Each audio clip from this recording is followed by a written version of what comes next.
1인당 소득 연 180만원, 경제자유지수 177개국 항상 최하위, 사람들은 굶주리는데 국가는 미사일에만 돈을 쓰는 나라 북한입니다. 그런데 이 나라가 불과 몇십 년 전까지만 해도 대한민국보다 잘 살던 나라였다면 믿으시겠습니까? 전기, 공업, 군사력, 생활 수준까지 모두 남한보다 앞섰던 나라. 그런데 지금은 완전히 무너졌습니다. 이 몰락은 전쟁도 자연재해도 아닌 단 한 사람의 삽질에서 시작됐습니다. 바로 김일성이죠. 1945년 광복 직후 김일성은 소련의 도움을 받아 한반도 북쪽에서 권력을 잡았습니다.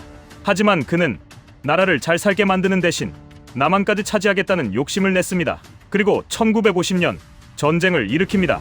이 전쟁으로 수십만 명이 죽었고 공장과 도시가 무너졌고 북한은 완전히 폐허가 됐습니다.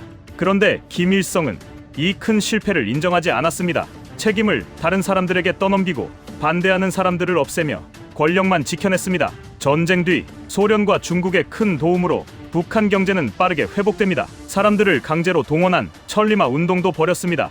이때 김일성은 자신이 나라를 잘 이끌고 있다고 착각하기 시작합니다. 이 착각이 이후에 큰 실수들로 이어집니다. 첫 번째 대삽질은 서해관문입니다. 1970년대까지 북한은 남한과 경제 수준이 비슷하거나 앞선 시기도 있었습니다. 이때 김일성은 바다에 거대한 문을 만들어 경제를 살리겠다는 서해관문 건설을 밀어붙입니다. 하지만 이 공사는 너무 어렵고 너무 비쌌습니다. 소련은 하지 말라고 말렸지만 김일성은 그 말을 듣지 않았습니다. 결국 나라 돈의 약 30%를 써서 완성했지만 배는 잘 다니지 못하고 물고기는 줄고 관리비만 계속 드는 쓸모없는 시설이 됐습니다. 이때부터 북한 경제는 되돌리기 힘들게 흔들리기 시작합니다. 두 번째 삽질은 대남 수해 지원입니다.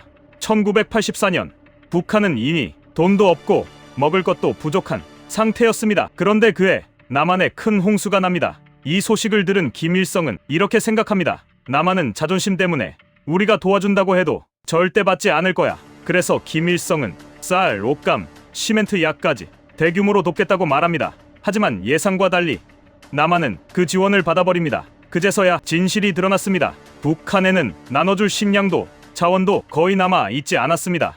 간부들이 거짓 보고를 했고 지도부는 현실을 몰랐던 겁니다. 그래도 김일성은 말을 취소하지 못했습니다. 자존심 때문이었습니다. 결국 북한은 자기 국민이 먹을 식량을 빼앗아 억지로 지원을 준비했습니다. 하지만 그것만으로도 부족했습니다. 그래서 북한은 중국에까지 손을 벌려 식량과 물자를 받아가며 약속한 지원을 끝까지 강행합니다. 이 선택 때문에 북한 주민들은 더 굶주리게 되었고 고통은 훨씬 커졌습니다. 세 번째 삽질은 평양세계청년학생축전입니다.